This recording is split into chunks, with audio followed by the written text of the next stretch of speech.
কুষ্টিয়া সদর, হাটো শরীফপুর, বোয়ালদহ, নতুন পাড়া কেন্দ্র ঈদগাহ জামে মসজিদে আজকে পবিত্র জুম্মার দিন মসজিদে উপস্থিত আছেন আমার সম্মানিত সুপ্রিয় ইসলাম প্রেমিক, দিন প্রেমিক, শ্রদ্ধেয় মুরব্বী কিরাম। আর উপস্থিত আছেন আমার সম্মানিত কোরআন প্রেমিক, রাসূল প্রেমিক যুবক ভাইরা এবং পর্দার আড়ালে মা আয়েশা সিদ্দিকা রাদিয়াল্লাহু তাআলা আনহার মতো মা ও বোনেরা, প্রত্যেককে আমার পক্ষ থেকে আন্তরিক শুভেচ্ছা, অভিনন্দন, জুমা মুবারক এবং আন্তরিক মুবারকবাদ সালাম। আসসালামু আলাইকুম ওয়া রাহমাতুল্লাহি ওয়া বারাকাতুহু।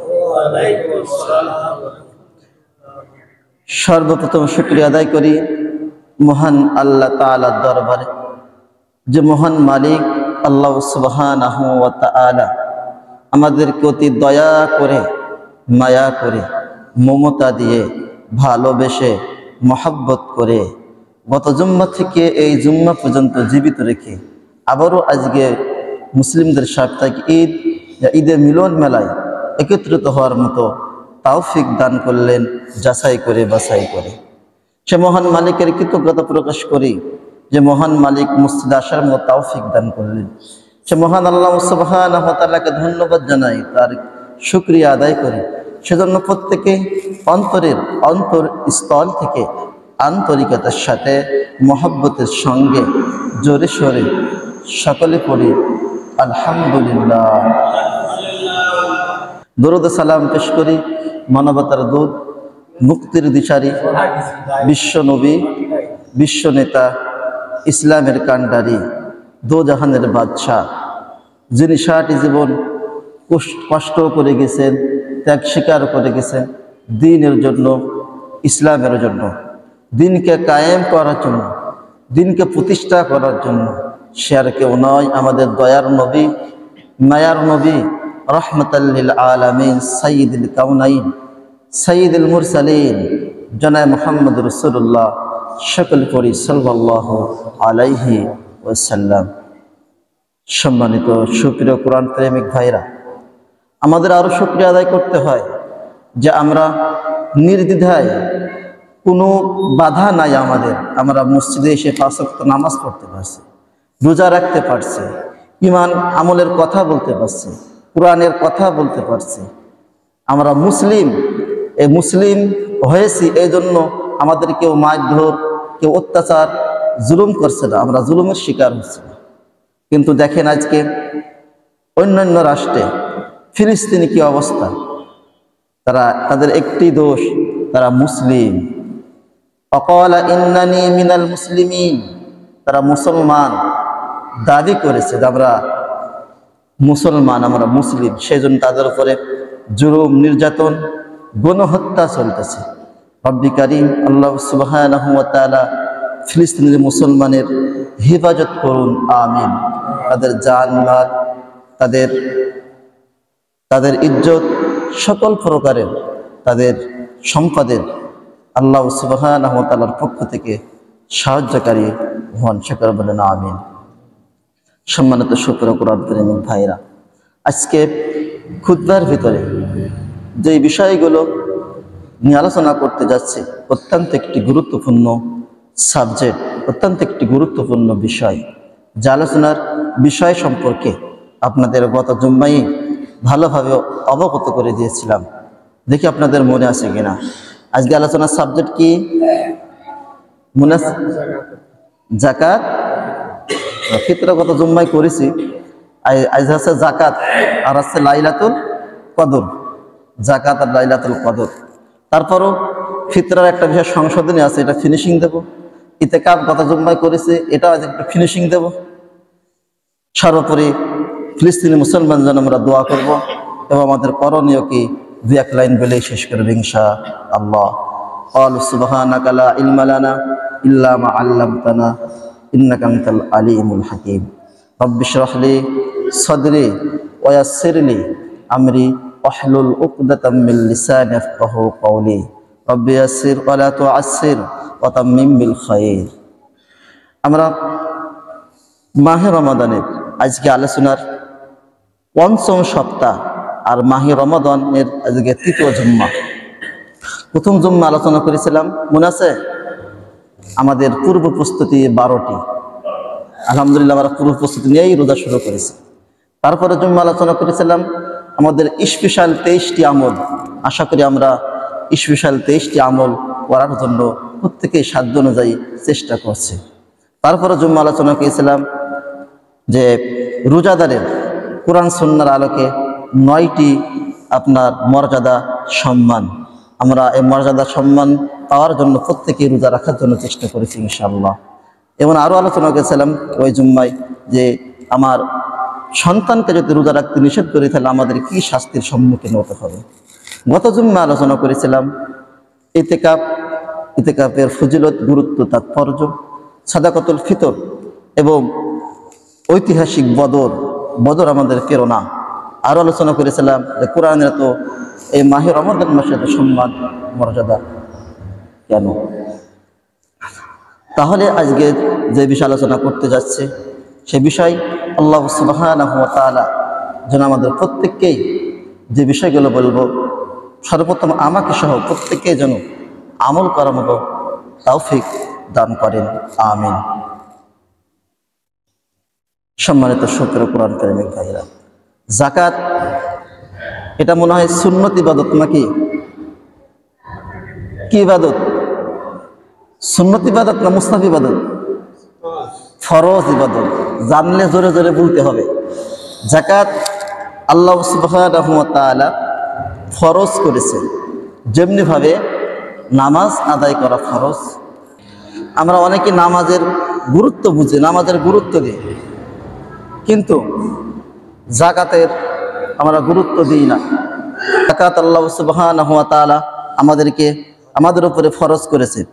যদি এই যাকাতকে আমরা অস্বীকার করি তাহলে আমাদের ঈমান থাকবে না। কি থাকবে না? ঈমান থাকবে না। আল্লাহ সুবহানাহু ওয়া তাআলা আমাদের উপর যাকাত ফরজ করেছে। আমরা মনে করি যে শুধু মাহে রমাদান মাসে যাকাত দিতে হয়, রমাদান মাসে যাকাত না দিলে অন্য সময় যাকাত দিলে মনে হয় যাকাত আদায় হয় না। আমরা কি এটা ভাবি? আমরা অনেকেই এটা ভাবি, কিন্তু এটা কিন্তু নয়। 12 মাসেই যাকাত দেওয়া যায়, কিন্তু মাহে রমাদান মাসে যাকাত দেওয়ার ফজিলত বেশি, গুরুত্ব বেশি, সওয়াব বেশি। সেজন্যই আমাদের সমাজে আজ পরিচালিত হয়ে গিয়েছে যে মাহে রমাদান মাসে আমরা যাকাত দিই। হ্যাঁ, ভালো কাজ, আমরা অবশ্যই যাকাত দেব। যাকাত আমরা দিই কেন? কয়েকটি বিষয় ভাবতে হবে। যাকাত আমরা কিসের জন্য দিই? যদি যাকাত না দিই আমার সম্পদ পবিত্র হবে না। আমার সম্পদ কি হবে না? পবিত্রতা অর্জন করা হবে না। প্রতি বছরের শেষে আপনার সম্পদকে যদি পবিত্রতা করতে চান, আপনার সম্পদকে সহি করতে চান, ভালো করতে চান, পরিশুদ্ধ করতে চান, তাহলে আপনার যাকাত প্রদান করতে হবে, নতুবা আপনার সম্পদ পবিত্রতা অর্জন হবে না, পরিশুদ্ধ হবে না। এই যাকাত হচ্ছে আপনার গরিবের, অসহায় মানুষের হক। আপনি মনে করতে পারেন যে এই যাকাত দিয়ে তাকে সহযোগিতা করছে, না, এটা আপনার ভুল ধারণা। তার এটা অধিকার, তার অধিকারকে আপনি আদায় করছেন। সেজন্য সম্মানিত শুকর কোরআন প্রেমিক ভাইরা, যদি আমার সম্পদকে পবিত্রতা করতে চাই, আরেকটি যাকাতের অর্থ আছে বৃদ্ধি করা। কি করা? বৃদ্ধি করা। যাকাত দিলে আপনার সম্পদ বৃদ্ধি হবে। আমরা মনে করতে পারি যাকাত দিলে সম্পদ ফুরাই যাবে, না, যাকাত দিলে আপনার সম্পদ কি হবে? বৃদ্ধি পাবে এবং আপনার সম্পদ পবিত্রতা হবে, পরিশুদ্ধ হবে।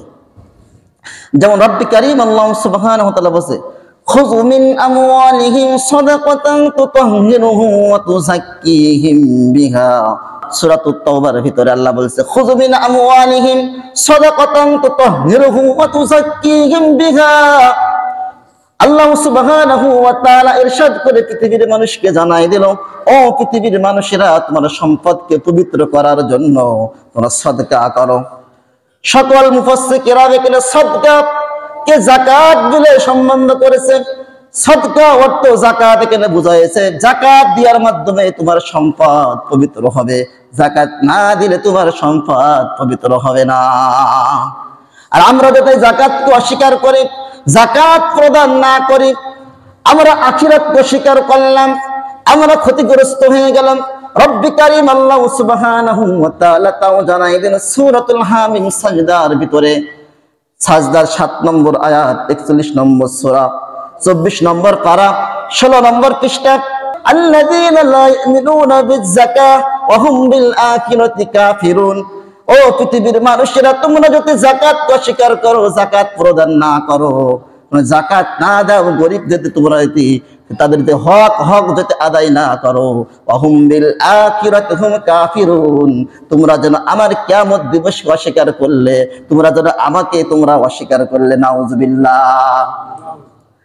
তাহলে মুফাসসিররা এভাবে ব্যাখ্যা করছে যে যাকাত না দেওয়া মানে কিয়ামতকে অস্বীকার করা, আল্লাহ তাআলাকে অস্বীকার করা, তুমি নাফরমানি করলে। আসুন আমরা যাকাত প্রদান করব।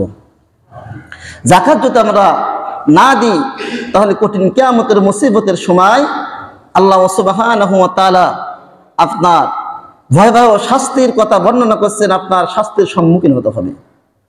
আল্লাহ বলছে আল্লাযীনা ইয়াকনিজুনা আয-যাহাবা ওয়াল ফিদ্দাতা ওয়ালা ইউনফিকুনাহা ফি সাবিলিল্লাহ ফাবাশশিরহুম বিআযাবিন আলীম। আল্লাহু আকবার।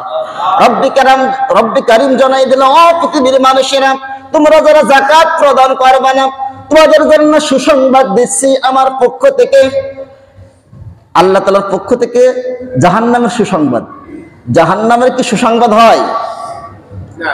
কি হয়? দুঃসংবাদ হয় না? কিন্তু আল্লাহ তাআলা সুসংবাদের কথা বললেন কেন? আল্লাহ তাআলা সূরা তাওবা 9 নম্বর সূরা, 10 নম্বর পারা, 11 নম্বর পৃষ্ঠা, 33 নম্বর আয়াত আল্লাহ তাআলা জানাই দিল, পৃথিবীর মানুষেরা তোমাদের জন্য সুসংবাদ। সুসংবাদের ব্যাখ্যা হলো, মনে করেন যে আকাশের আব্বু, আকাশের আম্মার কথা আকাশ শোনে না, আকাশের মা বলেছে আকাশ তুমি প্রায় ফিটে যাও, আকাশ প্রায় ফিটে যায় নাই। আকাশের মা বলেছে আকাশ তুমি মসজিদে নামাজ পড়তে যাও, মসজিদে নামাজ পড়তে যায় নাই। আকাশের আম্মু বলেছে আকাশ তুমি তোমার আব্বার জন্য খাবার নিয়ে যাও, আকাশ খাবার নিয়ে যায় নাই।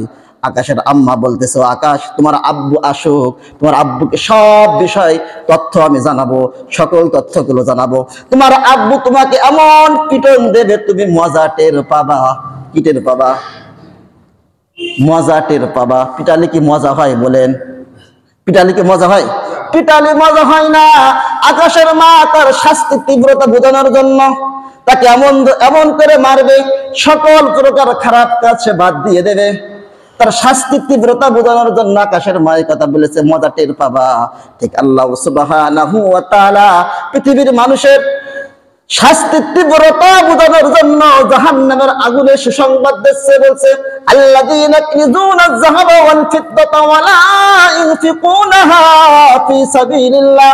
তোমরা যারা স্বর্ণ রূপা তোমরা গচ্ছিত করো, খালি তোমরা জোগাড় করো, তোমরা খরচ করো না, আল্লাহর রাস্তায় ব্যয় করো না। তোমাদের 10 লক্ষ 20 লক্ষ 30 লক্ষ টাকা ব্যাংকে জমা আছে, তোমাদের অডল সম্পদ বুঝাই, কিন্তু আমি আল্লাহ তাআলার রাস্তায় ব্যয় করো না, খরচ করো না। ও পৃথিবীর মানুষেরা তোমরা শোনো শোনো শোনো, ফাবাশশিরহুম বিআযাবিন আলীম, তোমাদের জন্য সুসংবাদ রয়েছে। কি রয়েছে? সুসংবাদ রয়েছে। সুসংবাদ কি? ওয়াউমা ইউহমা আলাইহা ফি নারি জাহান্নাম ফাতকুয়া বিহা জিবাহুম ওয়া জুনুবুহুম ওয়া যুহুরুহুম হাযা মা কানাসতুম লিআনফুসিকুম ফাযুকু মা কুনতুম তাকনিজুন। তারপরের আয়াত, সে সুসংবাদ হলো তোমাদের স্বর্ণ রূপা তুমি গচ্ছিত করেছিলে, যে টাকা পয়সা জোগাড় করেছিলে, সব ব্যাংকে রেখেছিলে, তোমার অডল সম্পদ বুঝাই করে রাখেছিলে, তোমার ঘরে তুমি গচ্ছিত করে রেখেছিলে, সেগুলো তোমাকে আগুনে পুড়ায়া এমন ভাবে তোমার লাল করা হবে, পুড়ানোর পরে তোমার এই কপালে ধরা হবে, তোমার পিঠে ধরা হবে, আর বলা হবে তোমার সেই স্বর্ণ রূপা যা গচ্ছিত করেছিলে, মহব্বত করেছিলে, আল্লাহ রাস্তায় ব্যয় করেছিলে না, এখন তুমি মজা টের পাও।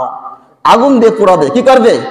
আগুন দিয়ে পুড়াবে, পুড়িয়ে আপনার কপালে, পৃষ্ঠদেশে, আপনার পিঠে আপনার ধরা হবে। আগুনের আপনার যে মনে করেন যে লোহা যাতে আগুন দিয়ে পুড়ানো যায়, পুড়িয়ে লাল করা যায়, তাহলে সেটা যদি আপনার গায়ে ধরা হয়, ঠাস দেওয়া হয়, তাহলে কেমন হবে বলেন তো? ফুকসা পড়ে যাবে না, নাই মরা নাই বাঁচা, সুম্মা লা ইয়ামুতু ফিহা ওয়া লা ইয়াহইয়া, নাই মরা নাই বাঁচা।